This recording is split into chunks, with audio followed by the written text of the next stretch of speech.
kind of all of those things where we have to take a more active role and our child is taking the more passive role in sleep. Those are areas where it can become issues down the line. Stress is the inflammation that robs us of life, energy, and happiness.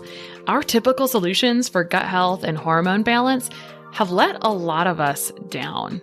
We're over-medicated and underserved. At The Less Stressed Life, we're a community of health-savvy women exploring solutions outside of our traditional Western medicine toolbox and training to raise the bar and change our stories. Each week, our hope is that you leave our sessions inspired to learn, grow, and share these stories to raise the bar in your life and home.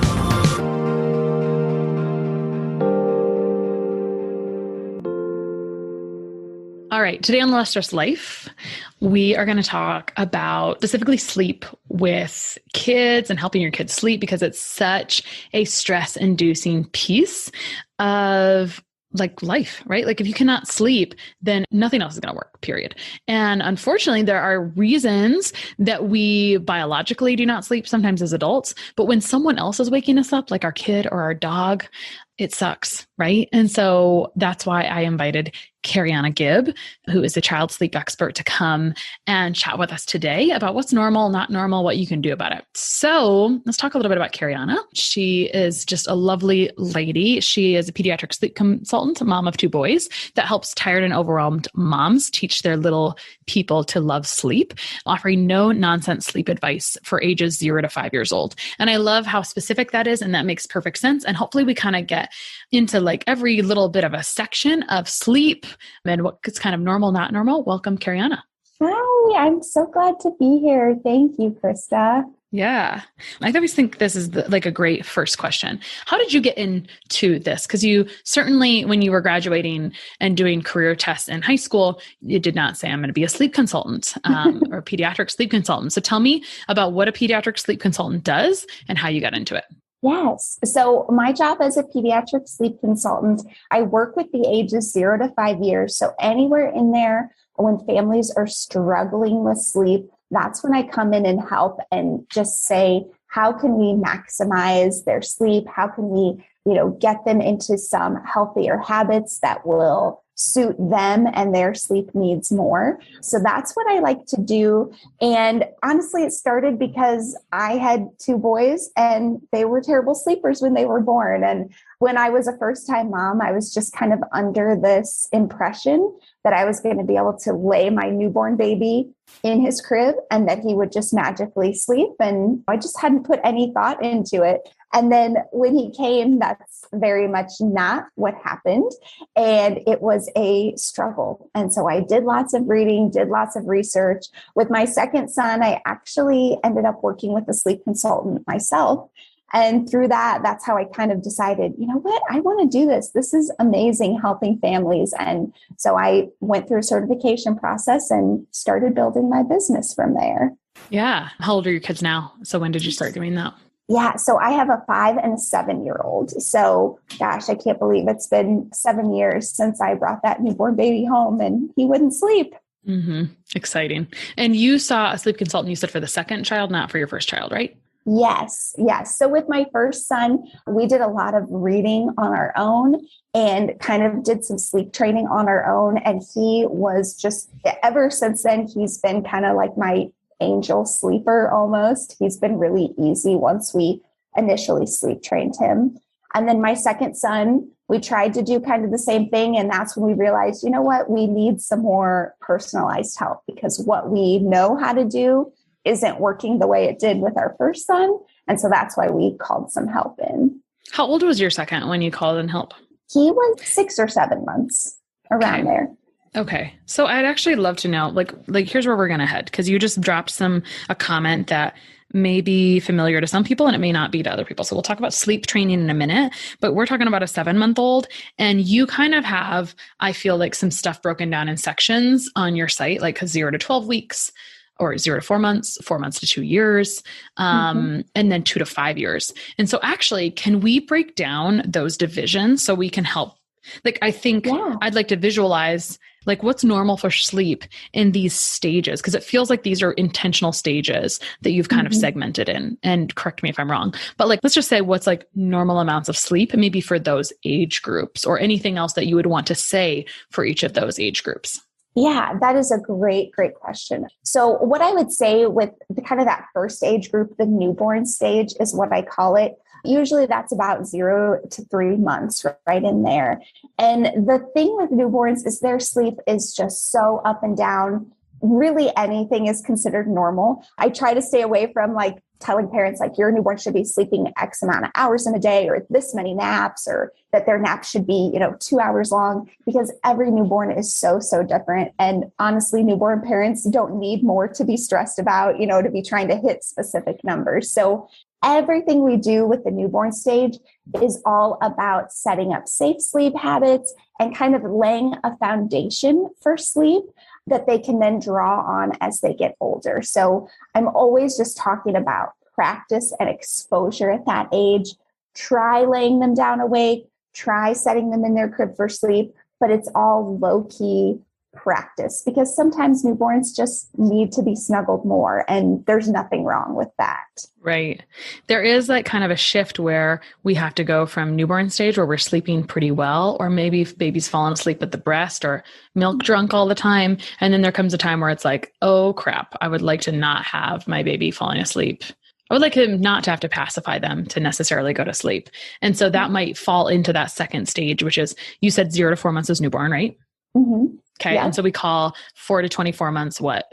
I would say more the baby stage. I know it's kind of baby and early toddler, but that's the stage when we can really be making big changes and teaching them a new way to fall asleep, and really focusing on how many naps we have a day, how well those are spaced out. We can just be much more intentional about those things to help improve their sleep. So that feels like kind of a big gap. Maybe the first question on that spread, which is 4 months to 24 months or 4 months to 2 years, is when do babies start first sleeping through the night? And when do they first start? Like, it seems, it's like exciting when they start doing that, and then they start waking up again shortly after that. So kind of what's normal for amount of sleep in this stage, even if you have to break it up a little bit more? And when do babies sometimes start to sleep through the night and then start to wake up again? And what's going on there? Yeah. So with sleeping through the night, that can really happen at any age. Sometimes it does start happening in the newborn stage. And a lot of times if you hear families say like, oh, they slept all night as a newborn, but then we hit like 4-ish months and then they started waking every hour again. There is a 4-month sleep regression that is a very real thing that happens that starts to cause that. And there are various regressions throughout kind of those first 2 years almost that will happen. And that can be when we have, maybe we have a sleeper that's going most of the night and then they start adding wake ups in again. So that can be normal. A lot of it also comes down to how we respond when we have those weird times of regressions. If our child's been sleeping on their own all night and then they go through a regression and have more wakings, are we adding in, these extra habits that maybe they didn't need before, like adding in a feeding or adding in a rocking them back to sleep? Those things tend to stick around more even once the regression is gone. So that can kind of get you back into maybe territory that you don't want to be in. But yeah, as far as like how much sleep, really from that 4 to 24 months, you're looking at somewhere between 10.5 to 12 hours of night sleep that we would want them to be getting. That's kind of a general guideline there. And then for napping, they're going to be taking anywhere from 3 to 1 nap during that age range. Usually we're on 3 naps between months 4 and 7. Usually we move down to 2 naps around 8 months, and we stay there until about 15 months. And then after that point, we're down to just 1 nap. The other thing I would say that age 4 to 24 months has in common most often, not all of the time, but most often, is that they're still going to be sleeping in a crib. So they aren't out of the bed with kind of that freedom to, get up and move around in their room. Got it. Okay, cool. And then we have toddler age. And I do have a particular question about this. This is 2 to 5, right? 5 years. And what happens after 5 years where sleep consultants are like, that's not my specialty anymore? Like, what's going on there?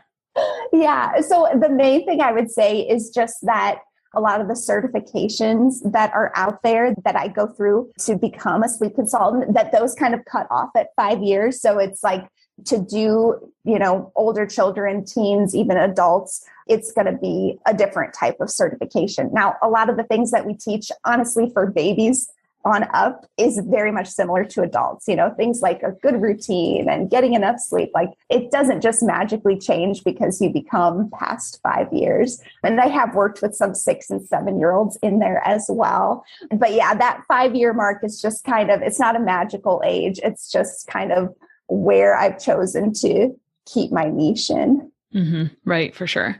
And I understand that because I actually like kids under 5 for other like stuff I work on, which is skin stuff or eczema, because after that, they kind of have a little bit more of their own, like a mind of their own. Whereas under that time, mom can kind of like manipulate some things. It's a little easier. Right. But when once they get a kind of a mind of their own, then it seems to vary by the age on like what we can get away with doing. Before that, mom's in charge. So you said something before about different sleep regressions that can happen in the first 2 years. And this makes me think about, so like the most recent experience where I continue to hear about a sleep problem is there was this personal trainer. I was doing her workouts and she would complain about her child being up all night. And this child is probably between like 4 and 6. And I'm thinking like, this is not okay. You should probably go to a sleep consultant, but like she talks about it throughout the workout. So it's so fun for me to listen to all the time. And I was going to say, you said, she's like, she's going through a sleep. I'm like, you don't go through a sleep regression forever, So are there later sleep regressions? Let's talk about what is a sleep regression. Maybe it's what we should do first. What are like myths? Like, it's kind of like when people have a chronic thing and they're like, it's allergies. And I'm like, is it? Is it allergies? But like sleep regression, I feel like that's my analogy for that. Is it a sleep regression or is it like not good sleep stuff? Like, does it need more tweaking? So let's talk about what a sleep regression is, when they usually happen, and when it's not a sleep regression. Yeah, no, and that is such a good question. The first thing I want to say is sleep regressions are not truly like evidence-based. Okay. We know that kids go through different developmental things. Every child goes through them at different times. So I would say the only difference with that is like the 4-month regression that I mentioned, and it can happen anywhere between 3 and 5 months technically. That one is when your child's sleep cycles change from newborn sleep cycles to almost exactly like adult sleep cycles. So adult sleep cycles are longer, more like 90 minutes. And in the baby stage, they're still going to be only 45 minutes long. But that happens. Everybody goes through that. The other regressions, there can be one at 6 months, around 8 months, around 12 months, around 15 months, 18 months, 24 months. I mean, they're kind of all over. And then if you also take into account, the variability of every baby, every baby is not going to hit one right at 8 months. It may be a little before or after. You really just have the whole first 2 years. You got to know there's going to be ups and downs. And sometimes as parents, it's helpful for us to be able to like blame it on something, or say, okay, this is why they're struggling. This is what's going on. But yeah, like you also mentioned, it can kind of become this thing of, I'm just always full of excuses, seems like too harsh of a word, but you know what I mean? I'm always full of a reason why we're struggling. And then you look backwards and it's really just been months upon months upon months. Right. And when you're sleep deprived, God love you, you don't really know. And so it's hard to see the label on the bottle when you're inside the bottle. So never a blame. Like this podcast is for supporting a woman who needs sleep and a dad and the family or whoever, you know what I mean? Okay. So how long does a sleep regression sort of kind of last? Sort of kind of 2 to 4 weeks, anywhere in there. And I mentioned this a little earlier. The length of it can also be really dependent on how we handle the sleep regression. So if we go through a sleep regression and we add in all these extra habits that our child didn't need before, then we are kind of almost guaranteeing that regression is going to take longer, or that it may not ever feel like it goes away until we actively reverse those habits. So for example, if you have a baby that you can lay down awake in their crib. They'll fall asleep on their own. Maybe they wake once at night, but they can settle themselves back down. And then you hit a sleep regression and now they're up 3 or 4 times a night. And so you start going in and feeding them to sleep or rocking them to sleep. Not saying that that's bad or that you should never do that. But we also need to be mindful that then those things can continue even once the regression is gone, because our child can kind of get used to that and start to expect it. And so in order to kind of get away from that, we have to do some habit breaking. Right. So yeah, I would say 2 to 4 weeks-ish for regressions, but know that it can feel like longer if we add in extra habits during that time. Okay. That's a great next place to go. But I want to make sure that we, kind of finish defining that toddlers need, or kind of what's expected at that time frame of age, 2 to 5 years. Yeah, I would say, and 2 to 5 years, again, that's a big range, but we're probably looking at 13 hours at the high and maybe more like 10 hours at the low end. By 5, most kids are not going to be napping anymore, and that's okay. And so they may be getting 10 hours at night. They may be getting 12 hours at night. I find there's a lot of variability there. Even within my own 2 sons, I've noticed this, where my oldest son napped until he was 5. And then we kind of had to stop him from napping because of, just life going on. And my younger one was kind of done napping around 3.5. And my older son could have easily kept napping past 5. My younger son was just done. And kids in that range are going to be very different. But if I had to give an hourly amount, I would say between 10 and 13 hours in like a 24-hour period. That's about where they'd fall. I love hearing about a first versus a second child, because the first child is like cake very commonly versus the second one is like, oh, you're not going to be easy, are you? You're like, you want to have your own personality. So anyway, those are like birth order things. And I love looking at birth order and seeing, yep, you match the same situation. Your second child probably didn't have time to nap because he had to keep up with his brother. Exactly. I'm totally joking. Although his brother was still napping when he stopped napping. So, So funny. Yeah.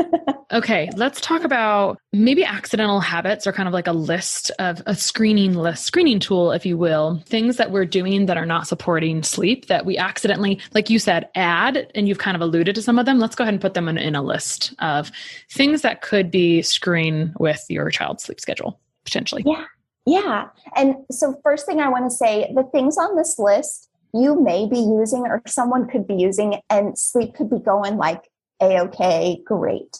And if that's the case, then these aren't bad things that you should never, ever do. It's more just that if you're struggling, these are the very things that might be causing the issue. Okay. So that would be things like feeding to sleep, whether that's nursing or bottle feeding, things like the pacifier. The pacifier is a great tool for the newborn stage, not so much as they get older, especially if they can't replace it themselves. So the pacifier could be something that's unhelpful. Things like laying with them until they fall asleep, or having to rub their back until they fall asleep.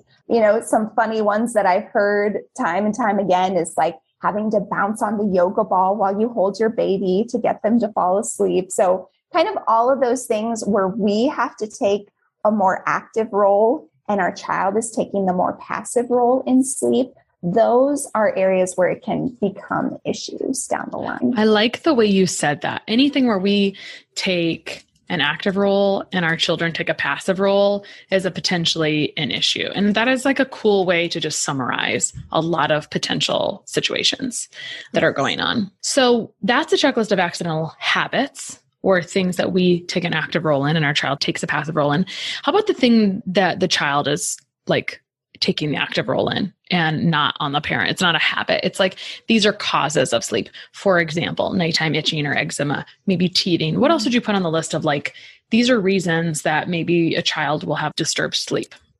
Yeah, that's a great question. So like you said, teething, eczema, anytime that they're learning a new motor skill, like maybe they've just started to roll, that can become kind of a fun game in the crib of rolling and then not being able to get back, or being mad that they're in one position over the other. Crawling, pulling up to stand. That can be a really difficult one, especially if they haven't yet learned how to get back down. So they pull up to stand and then they're kind of stuck. Walking, I actually just got off a call with a mom and she was saying, sleep's been so weird this last 2 weeks. And we were talking through things. And 2 weeks ago, her daughter started walking like almost to a T, right when the sleep issues kind of started. So yeah, anytime there's new motor skills, anytime that language is developing, and sometimes you may not even be noticing that the language is developing, like you're not hearing it from them a ton, but just in their brain is just making all these connections and it can be disruptive to sleep. So those were kind of the things I would put on that list. I would not have guessed that. I did not know new motor skills or language developing was a potential cause for sleep disruptions. Mm-hmm. Yes. Yes. Crazy. Okay. Let's see. We were going to talk about, so we've talked kind of about sleep regression, normal, like what it is, what's normal, what's not normal. We talked about when should you be sleeping? Then before we got on the air, you said the most common question you get is like, is sleep training okay? And so my first question would be, what is sleep training? Yes. Yes. And what's so funny, I'm sure we'll get into this a little more. Honestly, we are sleep training our babies every day, whether we realize it or not, or we're sleep training our kids every day, whether we realize it or not, because sleep training is simply teaching your child to fall asleep in a certain way. So a lot of times when we say sleep training, what we actually mean is teaching them to fall asleep on their own without those extra things like feeding to sleep, rocking to sleep. But on the flip side, if we are rocking our child to sleep every night, and that's the only way they know how to fall asleep, we are sleep training them to fall asleep that way and only that way. So it's kind of a funny term because we have something mean when we say it, but also we're doing it all the time, whether we realize it or not. Mm-hmm. Okay. So when people ask you, is sleep training okay? What do you think they're thinking? Yeah. So when people ask me that, what they're meaning is it okay to teach my child to fall asleep without these extra props, without me taking that active role in getting them to sleep? It's sometimes they even mean like just for night wakings doing that rather than initially at bedtime, or, if they're struggling with short naps, for leaving them in there after a short nap. That can be sometimes what they mean too. But basically just teaching them to fall asleep where the child is the one taking that active role instead of the parent. This makes me wonder about the question, is it okay to let a baby cry themselves to sleep? Yes, that's a great question. And I get that one all the time. What I tell families and what we see in the research is that using sleep training methods is safe and effective. Now, nobody likes to hear their child cry. And I am not one to say like that you have to put your child in their crib, shut the door, and not come back. That isn't realistic to most families. If you choose to do it, the research supports that that's safe and effective, but that's not for every family. And in fact, most of the families I talk to, that's exactly what they don't want to do. So there are various methods we can use, whether we are leaving the room, but going back in and checking on them, or maybe we're staying in the room the whole time while they fall asleep and we're touching and soothing. We're just not doing the hard lifting ourselves, the heavy lifting. And all of those are valid and safe options. So we know from the research that we have that sleep training is not harmful. And what I think helps parents a lot when we're thinking about this is that crying in some ways has become this like huge negative thing. Like you should never, ever let your child be crying. If they cry, we have to soothe them and quiet them as soon as we possibly can. And really, crying is a messenger. Crying is not like this good or bad thing. It's morally neutral, right? And crying is just them communicating to us. And it's okay if they're communicating, I don't like this. I don't know how to fall asleep this way. I don't want to do this. I'm tired. And it's okay if we communicate back by simply saying, I'm here for you. I know you're upset, but this is how we're going to fall asleep. It's okay to be loving and to hold that boundary. It is possible to do both at the same time. Oh, boundaries. Such a healthy thing for all times of life, right? Mm-hmm. Gosh, sleep is such a tricky little slippery hill. So One of the things that we have down on our list today is 4 tips to better baby and toddler sleep. I don't think we've covered that yet. So I'm going to let you take it away on what are 4 tips for better baby and toddler sleep for a parent that is struggling?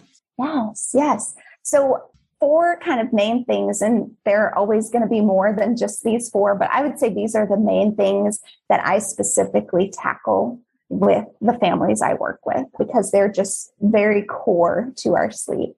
So the first one would be sleeping environment, right? So if we're expecting our child to sleep well, we have to do things to kind of prep their body for good sleep. And sleep environment is a huge one. So by that, I mean getting the room very, very dark for sleep. As humans, anytime that our retinas sense light, it sends a signal to our brain to stop producing melatonin. And that's our sleepy hormone. So if we want our child to sleep well, we have to give them that ideal sleep environment. So dark at night, dark early in the morning when some will start waking, around 5:30 a.m. needs to be super dark then. Nap time needs to be dark as well. One can be harder to achieve because you literally have to cover your windows in some way because light is going to come in during the day. But darkness is huge. Another thing I would put under that sleep environment heading is white noise. So studies show us that white noise helps us fall asleep quicker, helps us spend less time awake overnight, and overall just improves our quality of sleep. So the way it works is it kind of acts as a buffer. So even though we may be asleep, our brain is always processing stimuli, and the white noise is going to mask and buffer outside sounds like the neighbor's dog barking next door or a car slamming or someone in the kitchen washing dishes. It's going to mask those sounds so that they don't pull your baby out of a stage of sleep when their brain, picks up on that stimuli. So that's kind of the first thing that I would say. I have some questions about, yes. I was just thinking about white noise and I was thinking about, I think some people have really identified as an adult, even as an adult or as a traveling family with children. Mm-hmm. I think some people have really identified what works well for them for sleep purposes.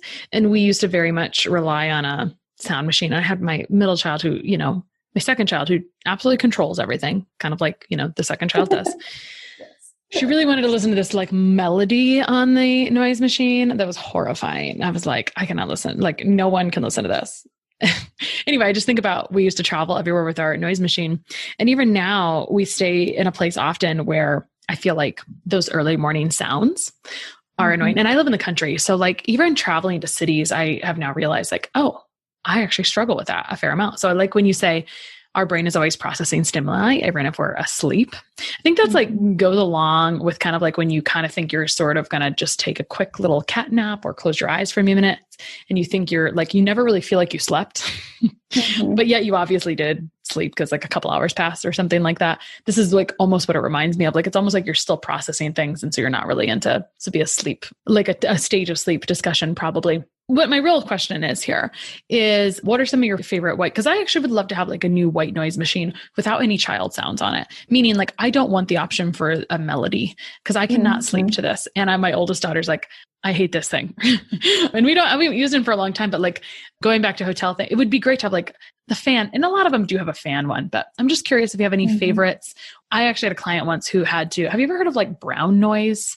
It's the opposite. Yeah. So yeah, she had to it was very odd. She had to actually she was one of those people who was very affected by, blue light and all those sleep hygiene things. So if you know what brown noise is, please tell us about it. And if you have any comments or suggestions for white noise or whatever, that'd be awesome. Yeah. So white noise, brown noise, and pink noise, those are probably all 3 that you've heard of, or they're all very similar. You can use brown noise and pink noise effectively for sleep as well. They are different frequencies, so they're going to sound different. Some people will say that listening to white noise is a little on the harsh side for them. And so usually if they try pink or brown instead and kind of listen to those are more, or just feel less harsh. That's probably a complaint I hear from maybe families who are room sharing with their child. They've never slept with white noise. Now they have white noise because we're working together and I made them use it. And they're like, you know what? Our baby is sleeping way better with it, but it's really annoying to me because I've never used this my whole life. So then we'll usually try a pink or brown because it is just less abrasive. I think that's the word I'm looking for. Are you using an app or a device? A device. So the company that I really like using, that I use myself and recommend, is called Electrofan. And they have various different white noise machines. They have some that are kind of geared more toward kids, but that, have white, brown, pink noise, as well as some, like lullabies or crickets or whatever. But there's one called Electrofan Kinder. And that one has like a built-in nightlight as well that you can turn on or off, that you can change the color of the nightlight, which I love that one. Because if we are going to use a nightlight, ideally we wouldn't. But I know sometimes with those, 2, 3, up to 5 years, they can be requesting nightlights. And if we use a red nightlight, red light does not inhibit melatonin production like blue or white light does. Mm-hmm. So I love that option on that one. There's also, like, for traveling, one that I love is the Electrofan Micro, and it's like super small. If you charge it and it's fully charged, it will run for 40 hours. So you can like throw it in the car if you need it. You can throw it in your purse easily. And then probably the one that I sleep with that is more of just an adult one, not that you couldn't use it for a kid, but it's just not like, cool. You don't have to accidentally land on a melody that you cannot sleep with because someone's controlling it. Yes. I use the Electrofan Classic in my own room when I sleep. So that's a great one. And all it's got are fan and white noise options. So you're not going to accidentally find a melody that you hate.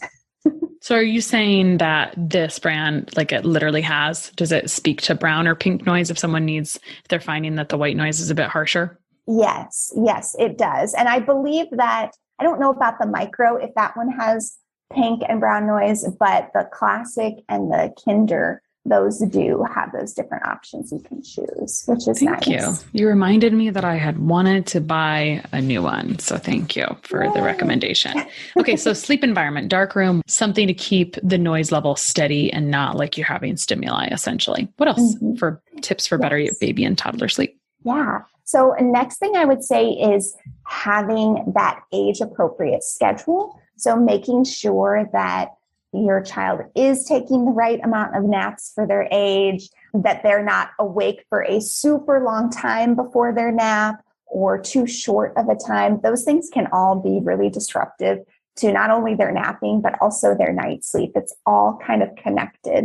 So if you have naps all wonky, usually nights are going to be wonky too. And, just as an example, there's lots of ages, obviously, that we could talk about. But for an example, if we were talking about a 6-month-old, ideally a 6-month-old is going to be taking 3 naps a day, and they're going to have about 2 to 2.5 hours of time awake between each of their sleeps. So wake up in the morning, have about 2 hours before their first nap, before we're offering that first nap. Then when they wake up from their first nap, have about 2 to 2.5 hours before we put them down for their second one.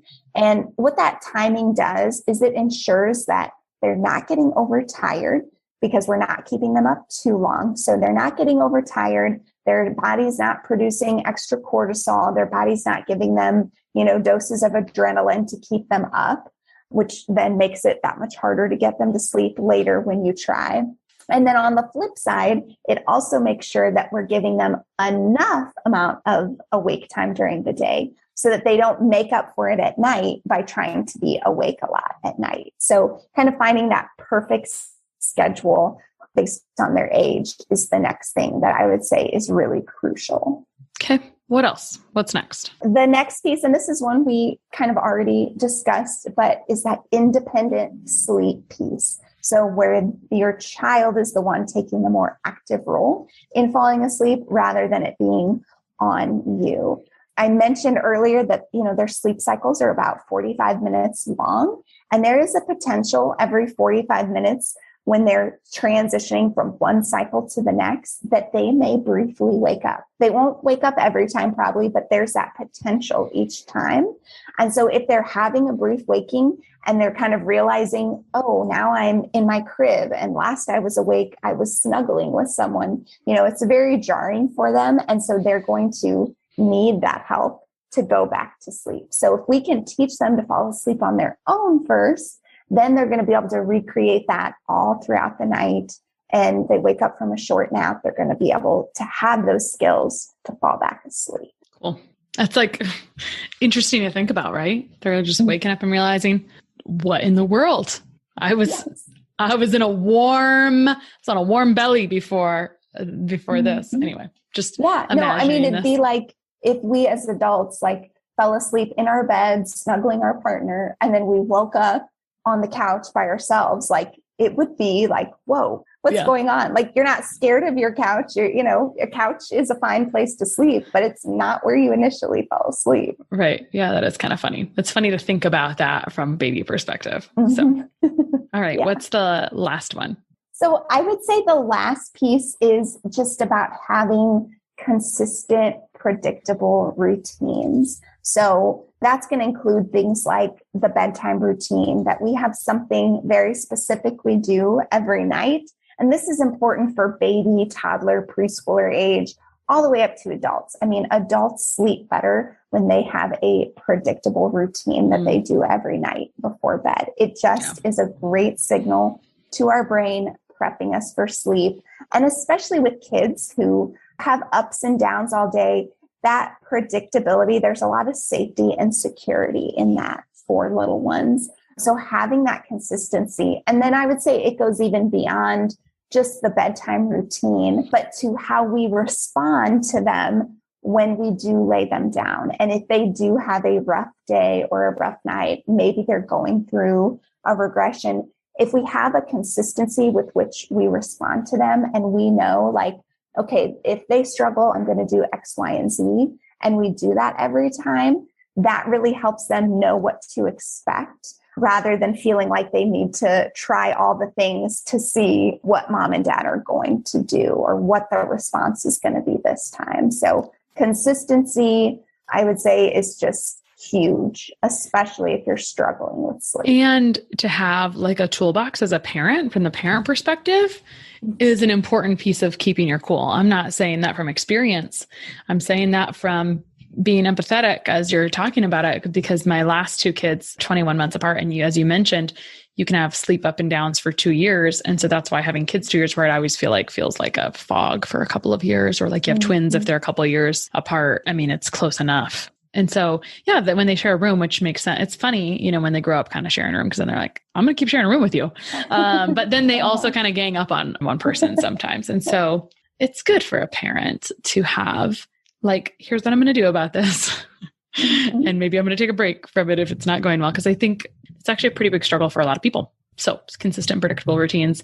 And you were talking about things that were making me giggle as an adult too. So it's not good to pay your bills or do stressful things right before bed, right? Yes. Because then our stress is all over the place. Oh, it is a challenge, right? To try to get them kind of settled down so they're not jumping all over the walls right before they go to sleep, because it takes a while to tamp that back down. Yeah. And one thing that I will say that I've noticed with my own kids, and then that clients tell me all the time, when you do have that predictable routine before bed, even if your child is not like seeming tired when it's bedtime, like they're not yawning yet or anything, as you go through the steps in the routine, they know what's coming and they will start to show those sleep signs. So like my son, like clockwork, when we would go into his room, we'd turn the white noise on and then get him changed. And as soon as that white noise went on, he would start yawning, just because his brain knew like, okay, now it's sleep time. And it was his trigger to start settling in to fall asleep. Yeah. My husband used to just hang things over the curtain rod like we were in college for so many years. And then I finally, splurged on blackout curtains. Those are quite nice for your children's rooms. Very nice. Yeah. All right. Talking about improvement timelines. I would imagine that those would vary quite a bit. However, let's give some people some hope, or a dose of realism.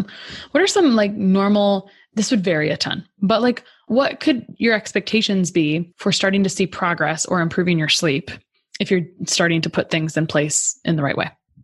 Yeah. Oh, that's a great question. And you're right. It is going to vary a lot. What I find to kind of be the average, and I've kind of built my services around this because this is just what I find to be the average, is about 2 weeks. So some babies are going to pick things up. Some kids are going to pick things up a lot quicker. Some are going to take longer than 2 weeks, but 2 weeks is kind of the average where I tell parents, like, let's make sleep our number one priority during this time. Let's be as consistent as we possibly can be, and let's ride out this 2 weeks. We know we're going to see some kind of improvement in that time. We may not be all the way improved to, where we want to be, but you should be seeing improvement as you go. But I would say 2 weeks is kind of the average for really seeing sleep come together more. I think that's an exciting timeline, right? It's not too long. You're not going to lose track. I mean, it's something we can all do. We can all be consistent about something for 2 weeks. So it's kind of fun because I'll do a lot of interventions and kind of expect to see changes start at that time as well. And so it's just right? Where it's not too long where we kind of forget what we're doing. Awesome. So what would you say? What would be your gut reaction to tell a parent that is struggling with sleep issues? What would you want to say to that mom or dad or parent or grandparent or guardian or whoever is helping take care of that child? What would you want to say to them? And then where can people find you online? Yeah. So I think what I would want to say to them, I know that sleep can feel like a really polarizing issue when it comes to our kids. Unfortunately, it has kind of become that way. And so I would just encourage you, do your research and figure out if what you want to do, if you feel like what you're currently doing is sustainable, then it's okay to keep doing what you're doing. If you feel like it's not sustainable, that's when we want to really look at, do we need to make changes? And if you decide that you want to, I just want to encourage you that it is possible to make those changes, even though I know in the moment it can feel just very, very overwhelming. And, there can just be information overload, but change is totally possible. And, like I mentioned earlier, the research we have around sleep training and sleep interventions is that it's effective and that there are no long-term harm, no long-term negative effects to our child. In fact, we actually see in the short term that there's a lot of positive effects. So I would just encourage you with that if you're at that point where you're feeling like you need to make a change. Perfect.